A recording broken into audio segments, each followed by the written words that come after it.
அனைவருக்கும் வணக்கம். நல்ல டேஸ்டான குலாப் ஜாமுன் எப்படி பண்ணுறது அப்படின்னு பார்க்கலாங்க. அதுக்கு முதல்ல நம்ம சுகர் சிரப் ரெடி பண்ணிக்கலாங்க.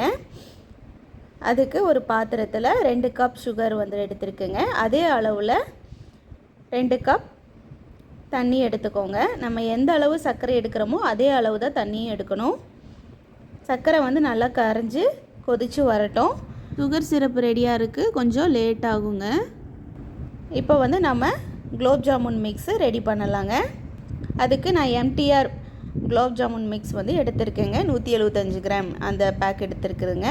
அதை ஒரு பாத்திரத்தில் ஆட் பண்ணிவிட்டு லைட்டாக கலந்து விட்டுட்டு, இப்போ பால் சின்ன கப்பில் 1 கப் அளவு எடுத்துக்கோங்க. அதாவது ஒரு அரை டம்ளர் பால் வருங்க. அது கொஞ்சம் கொஞ்சமாக ஊற்றி நல்லா பிணைஞ்சு எடுத்துக்கோங்க. நீங்கள் பால் ஊற்ற விருப்பம் இல்லை அப்படின்னா தண்ணி ஊற்றி பிணைஞ்சிக்கலாங்க. மாவை சப்பாத்தி அளவுக்கு அழுத்தம் கொடுத்து பிணைய தேவையில்லைங்க. லைட்டாக பிசைஞ்சு வச்சா போதுங்க. பாருங்க, இந்த அளவு இருந்தால் போதுங்க. இப்போ மாவு ஒரு 10 நிமிஷம் மூடி போட்டு மூடி வச்சுருங்க. இப்போ பாருங்கள், சர்க்கரை பாவு நல்லா கொதிக்க ஆரம்பிச்சிருச்சு. இது கண்ணாடி பதத்துக்கு இல்லாமல் அதை விடவே கெட்டியாக நல்லா சிறப்பு பதத்துக்கு வரணுங்க. இப்போ ஓரளவுக்கு நல்லா கொதித்ததுக்கப்புறம் ஒரு 10 நிமிஷம் மீடியம் ஃப்ளேமில் வச்சு கொதிக்க வச்சுக்கோங்க. 4 ஏலக்காய் எடுத்துருக்குங்க. அதை தட்டி எடுத்து வச்சுக்கோங்க. ஏலக்காய் நல்லா மணமாக இருக்கும் சிரப்பில் போடும்போது. இப்போ சுகர் சிரப் ரெடி ஆகிடுச்சுங்க. இப்போ கையில் எடுத்து பார்த்தீங்க அப்படின்னா நல்லாவே ஒட்டி வருங்க. அப்போ நீங்கள் ஸ்டவ் ஆஃப் பண்ணி இடித்து வச்சுருக்கிற ஏலக்காயை உள்ளே போட்டுக்கோங்க.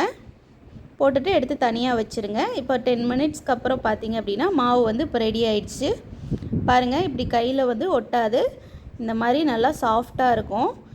இதில் கொஞ்சமாக மாவு எடுத்து ஒரு 2 ட்ராப் எண்ணெய் தடவி மாவு நல்லா கெட்டியாக உருட்டி எடுத்துக்கோங்க. இதில் நீங்கள் நெய் கூட வச்சு உருட்டிக்கலாங்க. லைட்டாக அழுத்தம் கொடுத்து உருட்டிக்கோங்க. அப்போ தான் நல்லா ரவுண்டாக ஷேப்பாக வரும். அதே மாதிரி ஒரு உருண்டைக்கும் லைட்டாக எண்ணெய் தடவிட்டு உருட்டினீங்க அப்படின்னா நல்லா அழகாக மாவு உருண்டு வருங்க. இப்படி உருட்டும் போது தான் மாவு எந்த ஒரு விரிசலும் இல்லாமல் உருட்டி எடுக்க முடியும். எல்லா மாவையும் இதே மாதிரி உருட்டி எடுத்துக்கோங்க. இப்போ ஒரு கடாயில் எண்ணெய் விட்டு எண்ணெய் லைட்டாக சூடானதுக்கப்புறம் கொஞ்சம் கொஞ்சமாக உருட்டி வச்ச மாவை உள்ளே ஆட் பண்ணி நல்லா ப்ரௌன் கலர் ஆக வரைக்கும் குக் பண்ணிக்கோங்க. இது பண்ணும்போது ஸ்டவ் மீடியம் ஃப்ளேமில் இருக்கணும். அதே மாதிரி எண்ணெயும் ரொம்ப சூடாக இருக்கக்கூடாது. ஓரளவுக்கு தான் லைட்டாக தான் சூடாக இருக்கணும். பாருங்கள், இந்த அளவுக்கு நல்லா ஃபுல்லாக எல்லா இடமும் ப்ரௌனிஷ் ஆனதுக்கப்புறம் நீங்கள் இதை எடுத்துக்கலாங்க. நம்ம அடுத்தடுத்த செட் போட்டு எடுத்து ஒரு பிளேட்டில் வச்சுக்கலாங்க. ஒரு பிளேட்டில் வச்சு ஒரு 5 மினிட்ஸ் ஃபேன் கடியில் வச்சு ஆற வச்சு எடுத்துக்கோங்க. எடுத்து சுகர் சிரப்பில் போட்டுக்கலாங்க.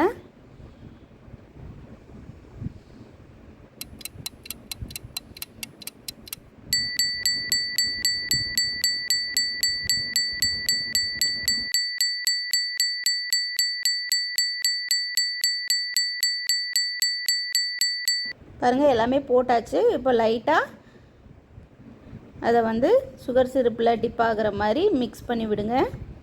இப்போ மூடி போட்டு மூடி வச்சு ஒரு 4 மணி நேரம் நல்லா ஊற விடுங்க. எந்த அளவுக்கு நல்லா ஊறுதோ அந்த அளவுக்கு நல்லா டேஸ்ட் கொடுக்குங்க. நல்லா ஊறிடுச்சு. 4 மணி நேரம் கழித்து பார்த்தா நல்லா ஊறிடுச்சுங்க. இப்போ நம்ம எடுத்து சர்வ் பண்ணலாங்க. நல்லா டேஸ்டான யம்மியான குலாப் ஜாமுன் ரெடி. குலாப் ஜாமுனுக்கு நீங்கள் எண்ணெயில் போட்டு ஃப்ரை பண்ணி எடுக்கிறதுக்கு பதிலாக நீங்கள் நெய்யில் போட்டும் ஃப்ரை பண்ணி எடுத்து சுகர் சிரப்பில் ஆட் பண்ணிக்கலாங்க. வரப்போகிற தீபாவளிக்கு இந்த மாதிரி ஒரு ஸ்வீட் செஞ்சு கொடுத்தீங்க அப்படின்னா குழந்தைங்கள்லேருந்து பெரியவங்க வரைக்கும் எல்லோரும் விரும்பி சாப்பிடுவாங்க. Happy Deepavali to all. Thank you.